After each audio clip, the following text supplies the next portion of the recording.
I was asked to speak today on the Wednesday Word, and the theme this month, as you know, is intimacy with God. When Nikki asked me to talk on this topic, I have to admit, I paused for a moment because I'm not sure that intimacy with God is a word that, or intimacy is a word that I use very readily when I think about my relationship with God. I don't know that I feel intimacy, or at least it's not an emotional or relational intimacy that first comes to mind. When I think about my relationship with God and the intimacy that I feel, I think more than the intimacy of a favorite friend or relationship, it's the relationship that I have with treasured books. And if you are not a book person, you are probably horrified right now. But if you are a book person, then you may know exactly what I mean.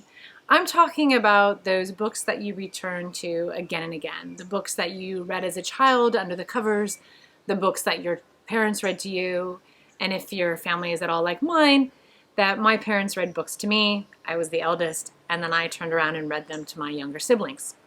And that was how it went. Books were a big part of my childhood. And I'm thinking here of Chronicles of Narnia, which I read more times than I can count, the ways in which books were, and finishing a book was the one universally accepted way to get out of doing chores. If you were at the end of a good book, that was sacred, and you were allowed to go off and finish it in peace and savor it. And books continued to be so formative to my life. When I got to college, my favorite professor took me to Chaucer's. I went to Westmont, took me to Chaucer's, and gave me a couple books, which I continued to cherish, and which introduced a new level of C.S. Lewis to me. In particular, I'm thinking of The Weight of Glory, if you're familiar with that, but even more so, Till We Have Faces, which became for me for over a decade a plumbline book that I read every year to take the measure of my life and what God was doing in my life.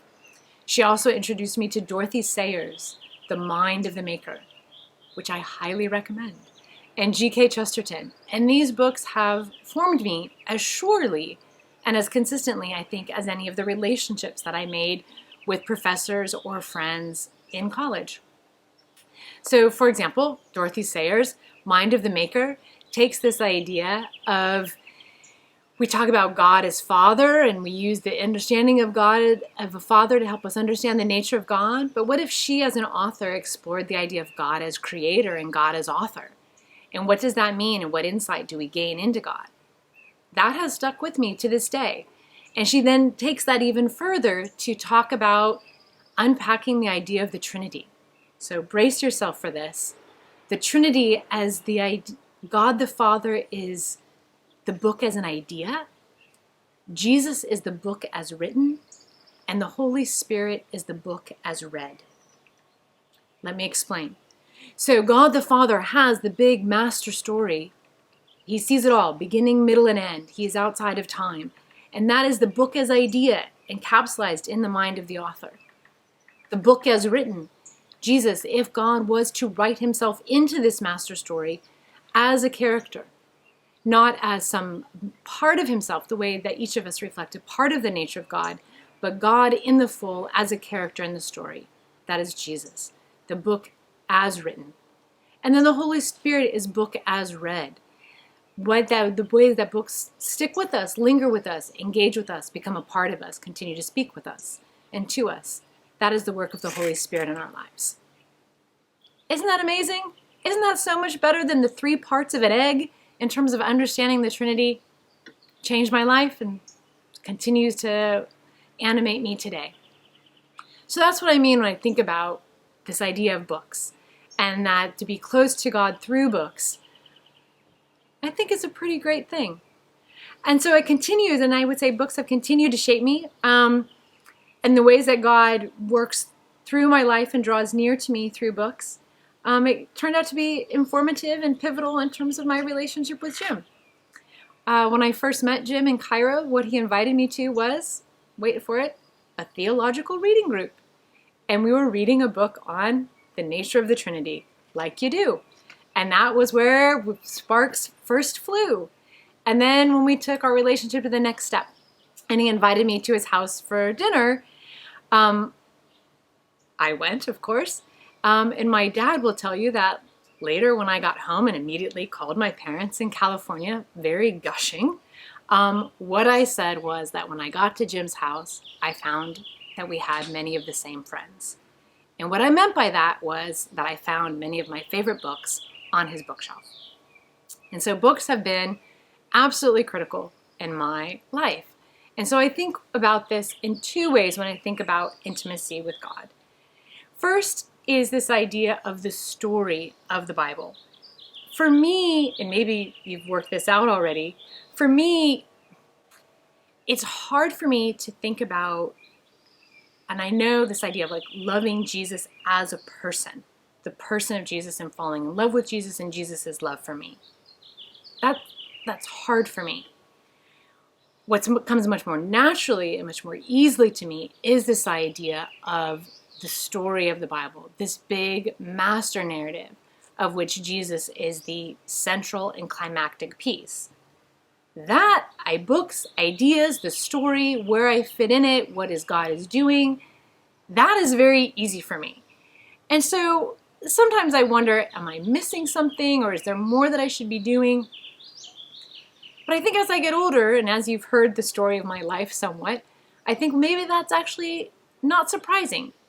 I am who God made me, and he made me a books person. And so it's not surprising that God draws near to me through story. And so when I think about the story of the Bible, there's many places in which that big master narrative is summed up. But we've been reading as the church through the book of Hebrews. And so I think it's not an accident that the book of Hebrews itself opens with a summary of this big story, the work that God is doing in the world and the centrality of Jesus in that story. So let me just read the first few verses of Hebrews 1. In the past, God spoke to our ancestors through the prophets, as many times and in many various ways. But in these last days, he has spoken to us by his Son, whom he appointed heir of all things, and through whom he made the universe. The Son is the radiance of God's glory and the exact representation of his being, sustaining all things by his powerful word. After he had provided purification for sins, he sat down at the right hand of the Majesty in heaven.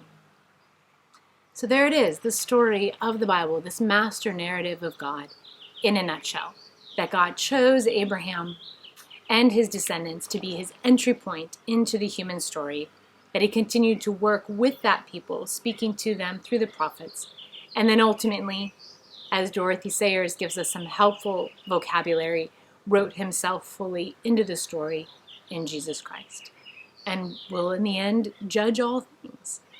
This story is what continues to grab me, resonate, get me up in the morning, and I think is how God draws near to me through the story, that I can't imagine a better one, a more complex one, one that makes more sense of the human condition as I see it. And so if that is something, and maybe that resonates for you, I would say lean into it. And if you're finding the story, or it's been a while since you engaged with the story and its full grandeur and scope, I encourage you to think about that big story again. Another way in which I think this idea of God drawing near to me through story is not just the story of the Bible itself and where I fit within it, but also through theological reading. And I think that's been actually really critical for me in how God has spoken to me. As I've gotten older, I think it would have been really easy in my 20s, and there were certainly times where the Bible story could have been left in that two-dimensional flannel graph, VBS, if you're of a certain age, you know what I mean, moral tale. But it was in my 20s and 30s that I was introduced to some richer theology, some deeper theology. I'm thinking here of Miroslav Volf, Walter Wink, and Walter Brueggemann in particular. And it was in reading these books and these theological reflections that the story of the Bible came not only afresh in new ways, but the ways in which God is working in the world. And I think they helped my understanding of the Bible and the biblical story to keep pace, for God in that story to become complex and nuanced the way, as I got older, my understanding of my own heart and personality, and certainly my understanding of the world and the social, political, and economic structures that I was learning about were becoming more complex and messy. And so to have these theologians walk alongside me and help me to stay engaged, and for my understanding of the world to not outgrow my understanding of God, but to have my understanding of God continue to expand. And so just one little nugget of that from Walter Brueggemann, just recently reading in him, he summarizes this as the human story and what we see as humans' strange resistance and God's deep resolve. Let me say that again. Humans' strange resistance and God's deep resolve. It's those kinds of theological reflections and reading them that bring me up short and summarize so much of what I see in my own story and what I see in the world that keeps me engaged and thinking, wow, what other story would I want to be a part of?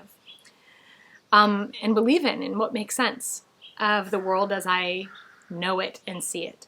So if you're like me and a book person, I encourage you to not be ashamed of that, but to use that part of your character. And even if you're not, to maybe think about how can you re-engage with the Bible as a big story, and also maybe how you can stretch yourself with some theological reading. I know for myself, when things get a little stale, a little meh, I ask myself, how long has it been since I read some good theological reading that stretched me and helped me to see God in new ways and to approach the Bible with new insights and deeper perspective? So this is my Wednesday word for you, church, is when we think about intimacy with God, to be open to the different ways that that can manifest itself, to lean into the ways in which God relates to each of us as we are. I'm a book person, and I'm not going to be ashamed of that, and I shouldn't be surprised that God then draws near to me through story and through narrative. And so also, how can you engage afresh with this master story with Jesus as the central and climactic piece? And also, how can you maybe read some theology that stretches you and helps you to see God and his world in deeper and more complex ways? This has been Wednesday Word with the Free Methodist Church of Santa Barbara. We hope that you will join us for worship this week. Our home church video will be posted at 7 o'clock a.m. on our YouTube channel, and we will be meeting for worship under the tent in our upper parking lot at 9:30 a.m. We hope to see you there.